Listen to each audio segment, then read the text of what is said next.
back to the channel. So something a little bit different today. As you know, I've done absolutely tons of workout videos on here. We've done loads of recipes.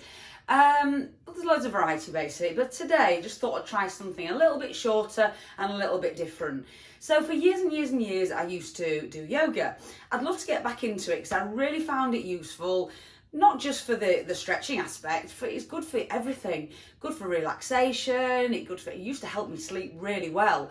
And if you've got that sort of high pressure job or you have a very stressful job, it's a great way of just removing yourself from the day-to-day stresses of life, and just for that hour or whatever it is that you do in your yoga practice, you just feel relaxed and you just can forget about everything. So one thing, if you know about yoga, if you've done it before, you'll know there's a lot of different poses or postures, and sometimes they can put together postures into a routine. And one of the most common ones you might have heard of is the Sun Salutation.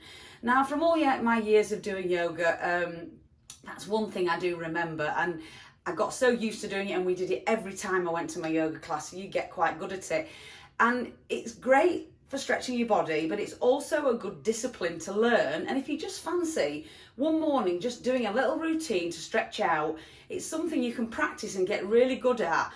And it's just a little like 10, you can do it for 10 minutes, you can repeat it for 15, 20 minutes, and it's just something you could just add in on a morning. You just feel like you want to stretch out and get all your body moving. Or if on a night when you get home from work, you just need to take 5 minutes to yourself. It's a great little routine you can learn. And if you enjoy it, maybe you could get into yoga. It might be just this little stepping stone that makes you think, actually, I enjoyed that. I'm going to try and take it further. I'm going to find a yoga class, or I'm going to start practicing yoga. Anyway, let's see how we get on. I'm just going to go through the basics. There's loads of different sun salutations and different variations on it. So I'm going to go through the one that I've learned and tell you the different parts of the movements. Bits where you can go wrong and bits to focus on. So let's just get into it and show you how it goes. I'll run through it first and show you the whole thing, and then I'll break it down for you. And then I'll go through the bits that possibly you might get a little bit wrong and just to focus on. All right, let's crack on.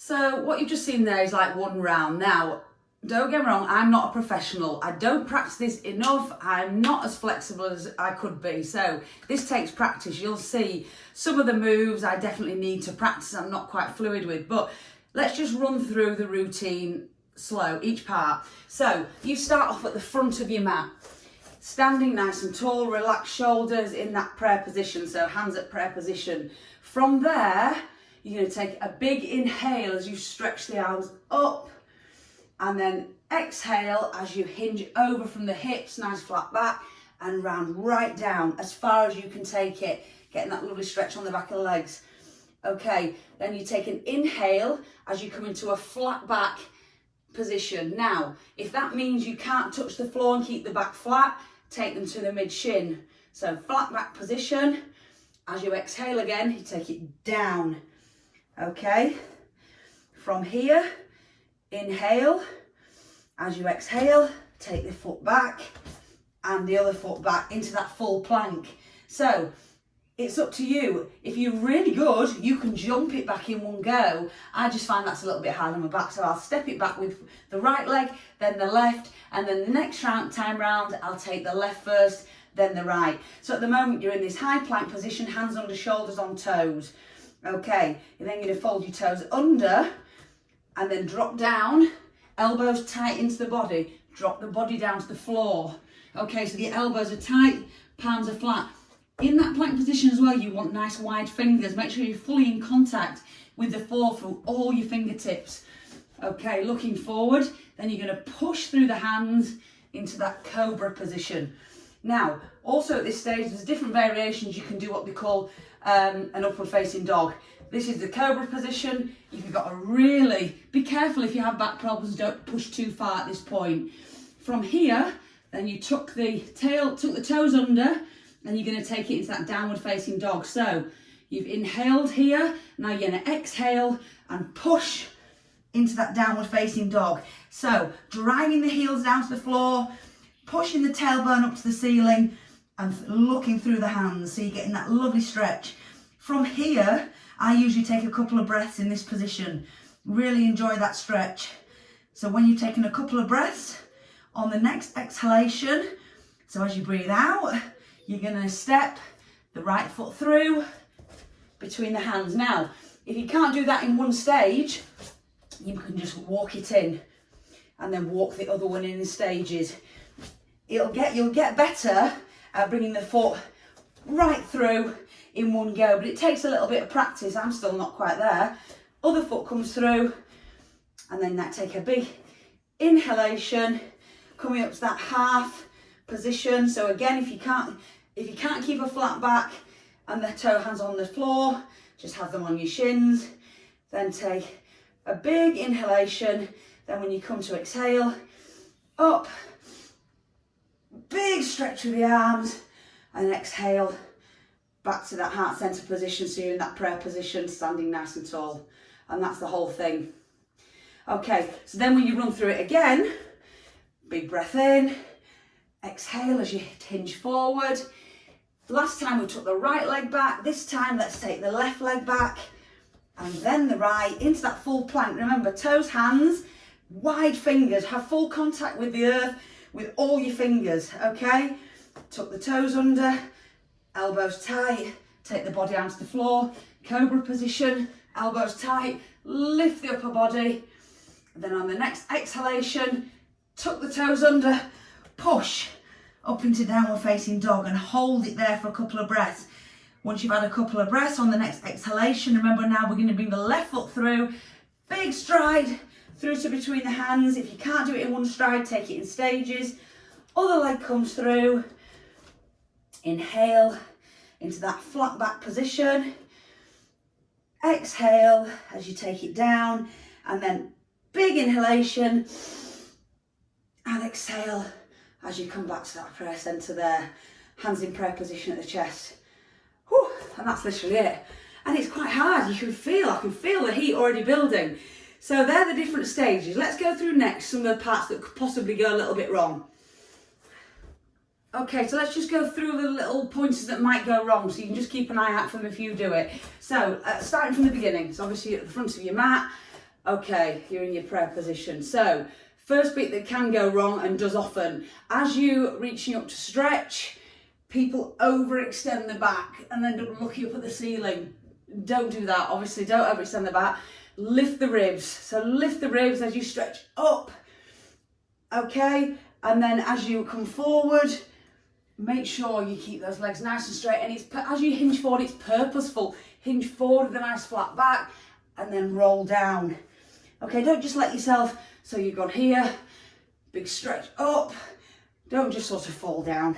It's purposeful, make every part of the move count. So forward, and then when you come into that half lift, remember that's important, the back's flat. So if you can't do that with your hands on the floor, mid shin to keep the back flat, we're not here, so nice flat back. Okay, so then as you exhale again, right down to the bottom, hands flat. Okay, then this is another important bit. If you can't, some people from here jump it back and end up like this. Now that just looks uncomfortable to watch, I can imagine. So from this position, just going to step it back and step it back. Don't try and run before you can walk. Don't jump it back if you're not proficient at the practice.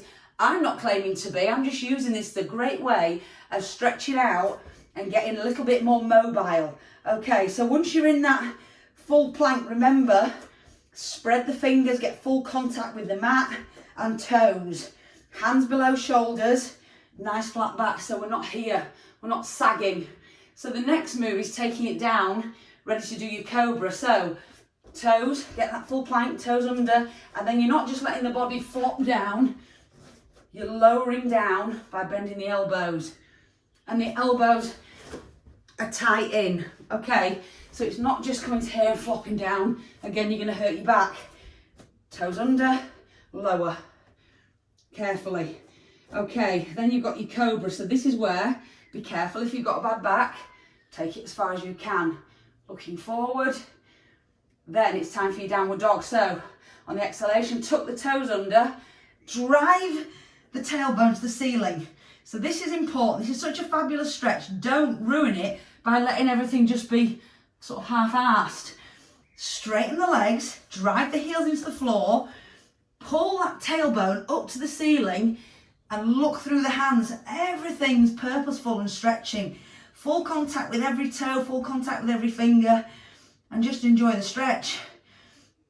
And then hold it there for a couple of breaths. And then remember, on that exhalation, we're going to be bringing the feet through with the hands. So, again, just if you're not at that stage where you can jump through, don't. Let's just step it through and just get used to stepping it through. Don't run before you can walk. Then remember, we've got exactly the same as at the beginning, that half lift with a flat back. So put the hands where they need to be to keep the posture good, and everything else exactly the same. So as you come up, inhale. Remember, do not overextend too far back. So that's it. They're the main things that can go wrong, generally all relating to lower back, to be honest. Just letting the back bend, keep everything strong, keep the abs tight as well. That'll protect your lower back. And really, this is a great little routine to do. You don't have to be a proficient yogaist. You don't have to be a yogi. You can just use this like I do to get everything moving. You could use this as a perfect little routine to do before you train. Get everything moving. You can see, I'm sweating like mad. It's actually quite hard. If you're focusing and concentrating on each part of the movement, getting your brain working, it's tough, it's tough. So yeah, guys, give it a go. See how you get on. Let me know what you think. If it means you start to enjoy yoga and get into it, that's brilliant. That's exactly what we've done it for. So brilliant. Any comments, any questions, put them in the box below and let me know how you get on, and I will see you in the next one. Thanks again. Right, that's Mel's latest video, taking you through a few yoga moves I could definitely do with practicing a bit of yoga. I'm about as flexible as a plank of wood. But like Mel's mentioned, like yoga has tons of benefits. Obviously it improves your flexibility, and we spend a lot of time like sat down in, you know, generally positions that lead to us building up tightness within our muscles, which means we just don't move as well. So yoga's great for that. It's also good for the stress relief, so like focusing on your breathing, okay? We all live in like a high stress environment, especially at the minute with lockdown still sort of going on. For my next video, you've all heard that gyms aren't allowed to open just yet, but we reckon that they're going to be opening sometime around the middle of July if things stay as they are, maybe a bit later on, which means it won't be long till we're all back in the gym. So what I'm going to do with is basically take you through my sort of top tips to ease yourself back into training, because we'll all be chomping at the bit, we'll all want to jump in at the deep end, and we might just need to put the reins on a little bit with that, because it can lead to things like injury, excessive soreness, and like the little motivation that you might have can be killed like straight out the gate because you're absolutely ruined from pushing it too hard. So I'm going to take you through like what I think is going to be the best way to train so you can get back to where you were pre-lockdown as soon as possible. As always, thank you for watching. Don't forget to like and subscribe. Click on those buttons below so you can catch our videos, go through our backlog of videos. And also, as we always say, feel free to share our videos with anyone that you think might benefit from them. But that's it for today. Again, thank you for watching, and we'll see you soon. See you later.